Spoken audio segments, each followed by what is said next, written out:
Et yo tout le monde, c'est Varsaba. Aujourd'hui, très content de vous retrouver pour une toute nouvelle vidéo, trêve internationale. Donc bon, vous commencez à connaître aujourd'hui donc la trêve de mars 2025 qui aura lieu du 17 au 25 mars. On commence comme d'habitude avec le programme de l'équipe de France. Et là, ça va être quand même une grosse double confrontation. En effet, ça sera les quarts de finale de la Ligue des Nations de l'UEFA édition 2024-2025 avec donc la Croatie qui sera notre adversaire pour cette fois-ci avec un match aller le 20 mars à Split en Croatie et le retour le 23 au Stade de France. Les deux matchs seront diffusés en clair sur TF1. Parlons un petit peu de la zone Europe, UEFA et comme à l'image de la France, les meilleures nations affronteront pour la Ligue des Nations de l'UEFA, mais il y a aussi beaucoup d'autres pays européens qui ne sont pas qualifiés pour les quarts de finale, qui disputeront les premières journées des qualifications européennes pour la Coupe du Monde 2026.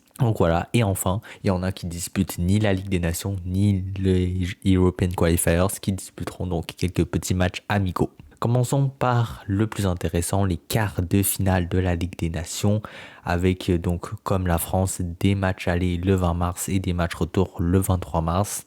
Donc voilà, vous pouvez voir quand même quatre très belles affiches, Italie-Allemagne, Danemark-Portugal, Pays-Bas-Espagne, des affiches très relevées avec donc un final fort des demi-finales et des finales qui auront lieu en juin de cette année. Maintenant, la Ligue des Nations, c'est pas seulement les quarts de finale, en fait, ça va être aussi des barrages de promotion slash relégation entre les équipes qui sont arrivées troisième de la Ligue A et deuxième de la Ligue B, ainsi que troisième de la Ligue B et deuxième de la Ligue C.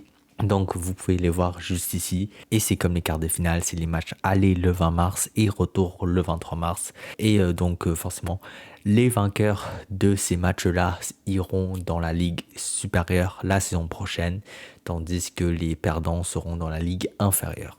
Maintenant, donc parlons aussi des European Qualifiers, forcément pour la Coupe du Monde 2026, avec la première journée qui aura lieu les 21 et 22 mars, avec notamment en match clé Angleterre-Albanie dans le groupe K, ou encore Roumanie-Bosnie-Herzégovine dans le groupe H. La deuxième journée juste après les 24 et 25 mars avec un Angleterre-Lettonie et un Macédoine du Nord, Pays de Galles, entre autres. Voilà, les matchs amicaux. Bien sûr, comme d'habitude, je vais pas passer ultra longtemps là-dessus parce que on n'a pas que ça à faire. Et passons désormais à la zone Afrique qui, comme l'Europe, comme la plupart des continents, disputeront la suite des éliminatoires pour la Coupe du Monde 2026 avec des journées qui s'annoncent déjà très importantes, notamment la cinquième journée du 19 au 22 mars avec un choc Guinée-Bissau versus Sierra Leone dans le groupe A et un Soudan-Sénégal dans le groupe B pour la première place. Alors, à savoir que dans ces éliminatoires de la CAF, seule la première place est qualificative directement pour la Coupe du Monde. Aussi également, si tu finis deuxième, tu as une chance d'aller participer ensuite à un barrage, puis à un second barrage intercontinental pour espérer se qualifier. Mais en gros, pour être safe, il faut vraiment viser la première place. Donc voilà, ayez ça en tête lorsque vous regardez ces groupes-là. Donc pareil, toujours dans la cinquième journée, un Libye-Angola et un Niger-Maroc du côté du groupe E.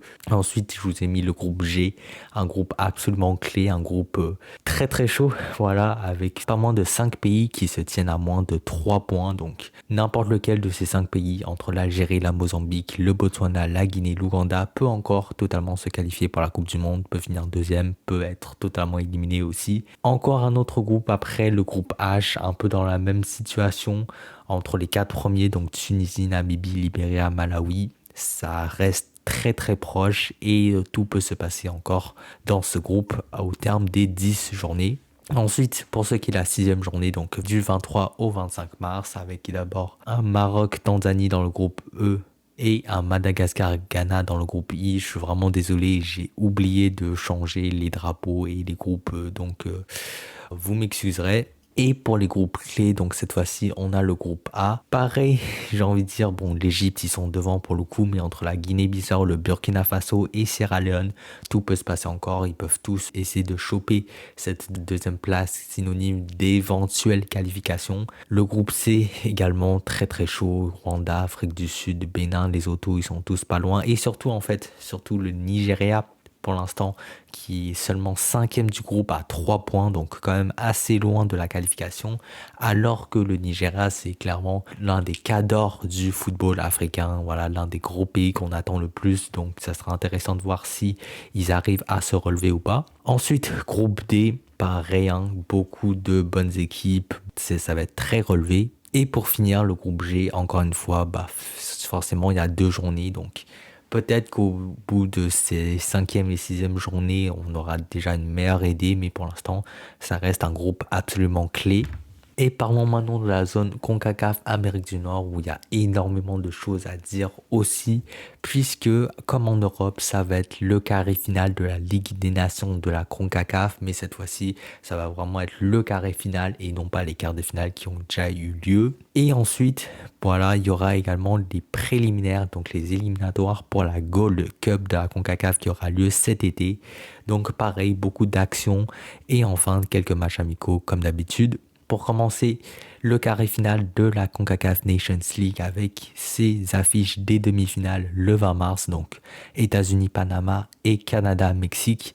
Ensuite, on aura la finale et le match pour la 3e place le 23 mars, donc très rapidement. Pour ce qui est des qualifications pour la Gold Cup, ce sont ces 7 rencontres-là, match aller-retour, aller le 21 mars et retour le 25 mars.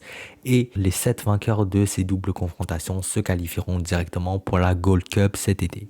Pour ceux qui veulent en savoir un petit peu plus sur la Gold Cup, concrètement c'est quoi comme compétition, j'avais fait une vidéo là-dessus il y a 2 ans quasiment sur l'édition 2023, donc allez la voir si ça vous intéresse. Voici les matchs amicaux.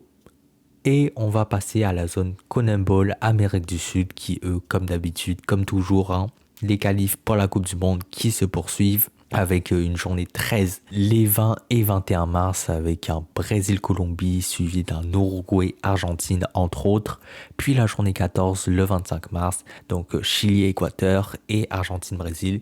Au passage, je ne l'ai pas souvent dit je crois, mais bien sûr quand je vous affiche des matchs clés, c'est les matchs que je trouve les plus intéressants que j'ai sélectionnés, mais c'est pas exhaustif, il y a plein d'autres matchs qui se passent aussi en même temps. Donc voici l'état du groupe, qui a en réalité pas beaucoup bougé depuis le Brésil, toujours à la 5e place, mais c'est pas grave, c'est synonyme de qualification. Les 6 premiers sont qualifiés directement, tandis que le 7e s'en va en barrage intercontinental. Donc voilà l'état de ce groupe qui peut encore bouger bien sûr. Maintenant pour ce qui est de la zone Asie, donc comme d'habitude, les qualifications pour la Coupe du Monde, ainsi que des matchs amicaux pour les pays qui sont déjà éliminés. Donc on commence avec la 6e journée du 3e tour le 20 mars dans ce groupe C qui est absolument passionnant.